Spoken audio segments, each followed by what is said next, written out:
My wife and I rented a cabin for a quiet week away. Now I'm not sure who is really staying with us. My wife and I have been married for 6 years, and we've always done the same kind of vacation: beaches, hotels, too many people. This year, I wanted something quieter. I told her, let's just go somewhere peaceful. Somewhere we can hear ourselves think. I found this small cabin in northern Maine. The photos made it look perfect: pine trees, a little lake, one road in and out. I'm not the type to get paranoid, but I do like knowing what's around me.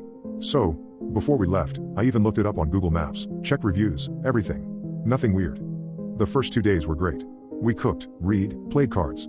I remember saying to her that the silence there was the kind that makes you listen. You start noticing the ticking of your watch, the creaks in the walls, every distant sound. On the third night, we both woke up around 2 a.m. because of footsteps on the deck. At first, I thought it was an animal. My wife squeezed my arm and whispered, "That's not a raccoon." I got up, grabbed the flashlight, and looked through the window. Nothing. Just fog and trees.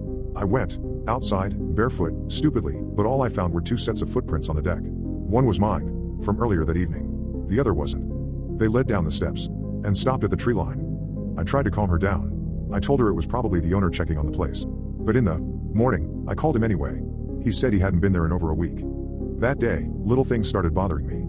The back door, we always locked it, but it was open. That morning, some of our snacks were gone from the counter. My wife swore she hadn't touched them, and I hadn't either. We tried to laugh it off. But that night, I woke up again, this time to the sound of something moving inside the cabin. It was faint, like fabric brushing wood. I sat up, whispering my wife's name, but she was already awake, staring toward the kitchenette. "Someone's in here," she mouthed.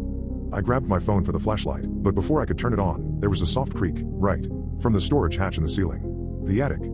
I'd never opened it. The next morning, I waited until daylight and pushed a chair under the hatch. My wife begged me not to, but I'm stubborn, and honestly, part of me needed to prove to myself it was nothing. I opened it and climbed halfway up. The first thing I saw was a pile of clothes, not ours.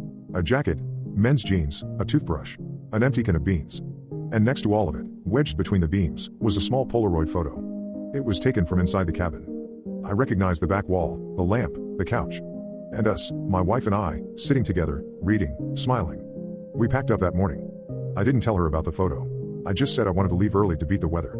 But the whole drive home, I couldn't stop thinking, if there's one photo, there might be more. And someone, somewhere, still has the camera.